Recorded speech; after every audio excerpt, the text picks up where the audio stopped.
Rustam aka kim uchun ishlayapsiz ishxonada? Manmi? Bir qilardi o'zim bilmayman. Ishxonada kim uchun ishlayapsiz? Vatanim uchun. Молодец. Vatanim uchun. Kim etmagan Bu finans masalasiga taqalsa oilam uchun. Atak xalqim uchun. Bormaslik kim olib boradi buni? To'fat. Kim uchun ishlayapsiz ishxonada? Tolqon aka uchun. Oyligiga Bo'lasan kim uchun ishlayapsan ishxonada? O'zing uchun uylanishing kerak. Bu idola ko'p aka. Ha, bor. Mana shu saflarni sakkichidaman-ku. Uchun ishlayapsan bu ishxonada. So'kinmasdan.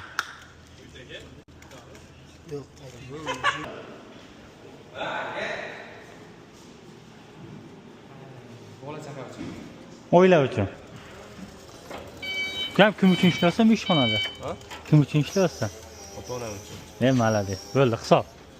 Ishxona uchun ishlayapman. Ishxona uchun. Oila uchun emasmi? Yo'q, ishxona uchun. Bo'ldi, hisob. Ishxona rivojlanishi uchun ishlayapman. Молодец. Siz-chi aka? Farqi yo'q.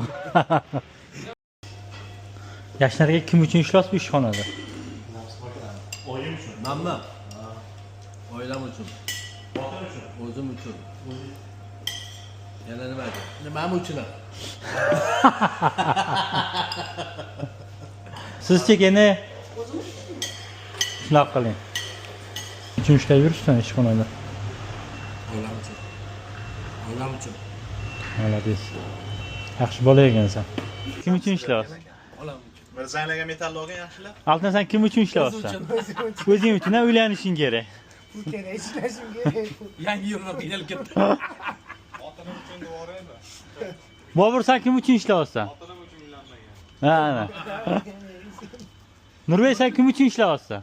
Manmi? Hozir kredit uchun ishlayapman. Kredit uchun. Boshida chiqarsan. Molik, kim uchun ishlayapsiz? Jamol aka ishxonada. Nega? Aytaman-da. Kim uchun? O'zim, ha? Nima bo'ldi? O'zi deyman. O'zi uchun ishlaydi. Bo'ldi.